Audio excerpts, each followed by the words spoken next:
Ashiq, biscuit chocolate থেকে medal. ধন্যবাদ আপনাকে। সবাইকে আসসালামু আলাইকুম। চকলেট বিস্কুট হঠাৎ করে মনে হলো যে নতুন কিছু করা দরকার। কারণ আমি আন্ডার 15, 17, আন্ডার 19 এবং ওমেন্স টিম থেকে আমি শুরু করি 2015 সালে। নতুন কিছু করার চিন্তা ছিল এবং কীভাবে ইন্সপায়ার করা যায় সেই থেকেই এই ভাবনা। আসলে আইডিয়াটা কিভাবে মাথায় আসে, কি দেখে আইডিয়াতে আসে? আসলে আমরা যখন ছোটোবেলায় খেলতাম, আমাদের গুরু ওয়াইদ স্যার, ওসমান স্যার, আমরা যখন ভালো খেলতাম তখন ওনারা গিফট দিতেন বিভিন্ন সময়। এবং আমরা যখন এরিয়াতে খেলতাম, একজন ইলিয়াস মামা ছিল, ভালো খেললে 20 টাকা দিত, 10 টাকা দিত। ওখান থেকেই ইন্সপেক্টর জাগে। এখন আমি একটা দায়িত্বে আছি, ভাবলাম যে সেই ছোটোবেলার যে আমরা যেভাবে ইন্সপায়ার হতাম সেভাবে ইন্সপায়ার করা যায় কিনা। এই যে এক ম্যাচে সোহান বেস্ট ফিল্ডার, আর এক ম্যাচে বিজয়। সোহান বিজয় পাশাপাশি গোটা দল আসলে কে কেমন মেসেজ দিল আপনাকে অ্যাপ্রিসিয়েট? প্রথমত আল্লাহর কাছে শুকরিয়া এবং কৃতজ্ঞতা প্লেয়ারদের কাছে, প্লেয়াররা যেভাবে রেসপন্স করেছে। আর এখানে ন্যাশনাল প্লেয়াররা সবাই আমাদের খুব পরিশ্রমী ফিল্ডার, ওরা নিজ থেকেই ফিল্ডিং করে এবং মাঠে আপনারা দেখেছেন কীভাবে ওরা এফোর্ট দেয়।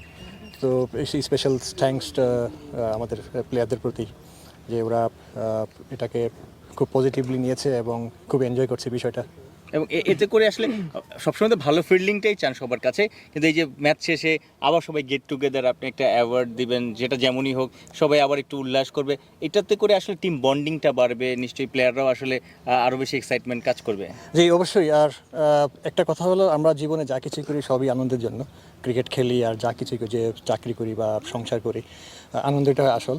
তো এখানে আমাদের ড্রেসিং রুমে যে ভাইবসটা তৈরি হয়, পজিটিভ ভাইবসটা, প্লেয়াররা খুবই আনন্দিত হয়। এবং প্লেয়ারদের আপনারা গতকাল আমাদের ক্যাপ্টেন সোহান বলেছে যে মাঠে ওরা আলোচনা করেছে যে আজকে বেস্ট ফিল্ডার কে হবে।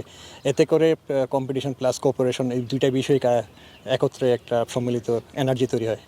নিশ্চয়ই স্বপ্ন দেখেন যে বাংলা জাতীয় দলের ফিল্ডিং কোচ হবেন, এটা নিয়ে নিশ্চয়ই কাজ করেন। অ্যাকচুয়ালি আমি নিজেকে ইমপ্রুভ করার জন্য কাজ করছি এবং আমি ডিটাচ থেকেই কাজ করি। কোনো কিছু মাথায় রেখে যে আমার ওখানে যেতে হবে, এখানে সবারই স্বপ্ন থাকে ন্যাশনাল টিম, বাট আমি এই মুহূর্তে নিজেকে ইমপ্রুভ করার লক্ষ্যে এবং যেন যেখানেই কাজ করি যেন প্লেয়াররা বেনিফিটেড হয়, প্লেয়াররা ইমপ্রুভ করে, প্লাস আমি ইমপ্রুভ করি, যেন টিম ভালো করে, সেই উদ্দেশ্যে আমি কাজ করে থাকি। কোচ, গতকাল সোহান বলছিলেন যে এই উদ্যোগটা খুবই ভালো উদ্যোগ আপনার, এই উদ্যোগটা কারণ হচ্ছে বাংলাদেশের ফিল্ডিংয়ে অনেক ইস্যুজ আছে, যেটা সোহান নিজেই স্বীকার করেছেন। প্লাস হচ্ছে আমরা যদি দেখি যে বিশ্ব ক্রিকেটে যেই দল যত বেশি শক্তিশালী, তাদের ফিল্ডিং সেক্টর তত বেশি শক্তিশালী। ফিল্ডিংটা খুব বেশি ইম্প্যাক্ট ফেলে আপনার ম্যাচের রেজাল্টটা নিজের দিকে নিতে। দেখে মনে হয় এই উদ্যোগটা একটু হলেও ভূমিকা রাখবে বাংলাদেশ টিমের ফিল্ডিংয়ের ক্ষেত্রে। ডেফিনেটলি। আমরা জানি 3টা এলিমেন্টস, ব্যাটিং, বোলিং, ফিল্ডিং। আমাদের কালচারে স্পেশালি আমরা যখন একাডেমি লেভেলে আমরা প্র্যাকটিস করি, ওখানে প্র্যাকটিসের ফেসিলিটিস খুব কম, ব্যাটিং বোলিং করে চলে যায়। তো সেক্ষেত্রে সেটা ইন্সপায়ার একটা জাগাতে পারে, আমাদের উৎসাহ জাগাতে পারে যে আমাদের ফিল্ডিংটা কতটুকু ইম্পর্টেন্ট বোঝাটাই আসল। কারণ আমি হয়তো বেস্ট 11-এ খেললাম, বোলিং আমার খারাপ হতেই পারে, টিমে যদি 6টা-7টা বলার থাকে আমাকে অফ করে দিতে পারে, আমি ব্যাটিংয়ে হয়তো রান না পেতেই পারে, কিন্তু আমাকে ফিল্ডিং করতেই হবে। আর ফিল্ডিং এমন একটা বিষয় যে পুরো টিমকে জাগিয়ে তোলে মাঠে এবং ম্যাচ উইনিংয়ের ক্ষেত্রে ভূমিকা রাখে। আর আরেকটা ব্যাপার হচ্ছে এই রিকগনাইজেশনটা যেটা আপনার কাছ থেকে প্লেয়াররা এখন পাচ্ছে, যেহেতু ফিল্ডিং আপনার একজন ব্যাটার ব্যাটিং করবেন, রান করবেন না, বোলার মার খাবেন, উইকেট পাবেন, ব্যাড ডে গুড ডে যেতেই পারে, কিন্তু একটা ফিল্ডার প্রত্যেক ম্যাচে আপনার জন্য রান বাঁচাতে পারে। তো ফিল্ডারদের এই অ্যাওয়ার্ডটা কি একদম রিকগনাইজ করে দেওয়া যায় অন্তত ঘরোয়া ক্রিকেটে? 100%।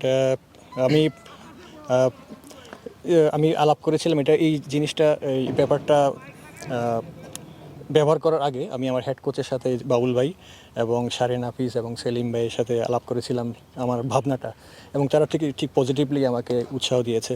এবং আমি বিশ্বাস করি যে আমি ফিল্ডিংয়ের নাম দিয়েছি যে আনন্দের ফিল্ডিং স্কুল। আর এটা সারা দেশে ছড়িয়ে পড়বে, একাডেমি লেভেল থেকে age level cricket, school cricket, তারপর ঘরোয়া ক্রিকেট, ওখানে যেন এই ব্যাপারটা চালু করা হয়।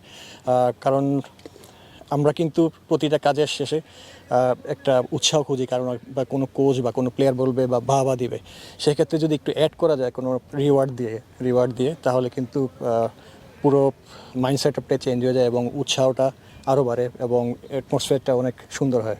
আপনি বললেন যে শিখছেন আপনিও নিশ্চয়ই বিশ্ব ক্রিকেটের কোনো ফিল্ডার কিংবা কোনো ফিল্ডিং কোচের কাছ থেকেও সেখানে আপনি দেখেন বা কারো ভিডিও দেখে এরকম কেউ আছে বা আপনার কাকে আদর্শ মানেন আসলে? ডেফিনেটলি আমাকে এই ফিল্ডিং কোচ হিসেবে আগ্রহ মানে যখন সৃষ্টি হয় তার আগে থেকেই আমাদের যে সোহেল ভাই খুব ইন্সপায়ার করতেন ফিল্ডিং কোচ হিসেবে, প্লাস বাবুল ভাই, সালাউদ্দিন ভাই, সুজন ভাই, ওনাদের আন্ডারে আমি কাজ করেছি, ওনারা খুব ইন্সপায়ার করতেন। আর বাইরের দেশের কোচরাও আমাকে খুব উৎসাহ দেয় আমাকে। Favorite কে? ফেভারিট আমার কোচিং ক্ষেত্রে একজনকে করি, বাট ফিল্ডিংয়ের ক্ষেত্রে আমি সবার কাছ থেকে জ্ঞান নেই, বা প্লাস ওদের কোয়ালিটিটা হয়তো কপি করি না, কিন্তু গুণাগুণটা আমি ধারণ করার চেষ্টা করি, এবং সেক্ষেত্রে আমার খুব উপকার হয়। অস্ট্রেলিয়ার কোচ আছে, তারপর ট্রেভর পেনি আছে, আপনার টুইনিং আছে অস্ট্রেলিয়ান ফিল্ডিং কোচ, ইন্ডিয়ার কোচ আছে ন্যাশনাল টিমে যে যিনি দিলীপ আছে, ওনাদের সাথে আমার যোগাযোগ হয়, অনেক হেল্প করে আমাকে। প্লাস আমাদের দেশি কোচরা আপনি নিজে থেকে যোগাযোগ করেন? নিজে থেকে যখন আমি কোনো ইভেন্টে যাই তখন আমার একটা নেশা শেখা। এখানে আমি বিশ্বাস করি যে ওদেরকে যে এই টুর্নামেন্টে পড়া হতে আমি নাও পেতে পারি, তখন আমি ওদের সাথে বসি চায়ের টেবিলে বা কফিতে, তখন আমি বিভিন্ন প্রশ্ন করে উত্তর দেয়, এবং বিপিএল যখন হয় তখন কোচদের সাথে আমি মত বিনিময় করি। তখন আমি অ্যালাইন করতে পারি আমার কোচিং আইডিয়া এবং ওদের আইডিয়া যে কীভাবে ইমপ্রুভ করা যায়, কারণ এটা একটা সায়েন্স অ্যান্ড ম্যাথ পুরোপুরি ক্রিকেটটাই তো, আর টোটালি মাইন্ড গেম। তো অনেকটা আমি মেন্টালি অনেকটা রিফ্রেশ থাকি যখন আমি আমাদের কোচদের সাথে, লোকাল কোচ এবং ফরেন কোচ সবার সাথে যখন আলাপ করি।